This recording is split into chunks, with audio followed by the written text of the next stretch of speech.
এক গ্রামে বাস করত রাশেদ নামে এক যুবক। খুব সাধারণ জীবন, কিন্তু তার হৃদয় ছিল বড়। প্রতিদিন ফজরের নামাজ শেষে সে নদীর ধারে গিয়ে বসত। মানুষ ভাবত সে হয়তো অলস, কাজকর্ম নেই, কিন্তু রাশেদ জানত ওই নীরব সময়ে সে আল্লাহর সাথে কথা বলে।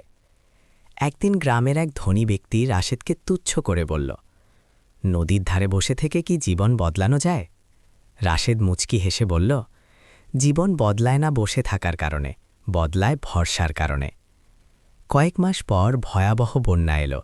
গ্রামের অনেক ঘরবাড়ি ভেসে গেল। সেই ধনী লোকটিও সর্বস্ব হারাল। অসহায় হয়ে সে যখন সাহায্য খুঁজছিল, তখন প্রথম যে মানুষটি এগিয়ে এলো সে ছিল রাশেদ। নিজের সামান্য জমানো টাকা, খাবার সব সে বিলিয়ে দিল। ধনী লোকটি চোখ ভেজা কণ্ঠে বলল, তুমি তো কিছুই ছিলে না, তবু এত বড় হলে কিভাবে? রাশেদ নদীর দিকে তাকিয়ে শান্তভাবে বলল, নদী কখনো শব্দ করে না, কিন্তু সবাইকে বাঁচিয়ে রাখে। আল্লাহর উপর ভরসাও তেমনি, চুপচাপ কিন্তু শক্তিশালী।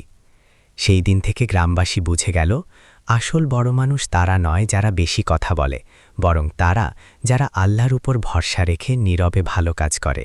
ভিডিওটি ভালো লাগলে কমেন্ট এবং শেয়ার করুন।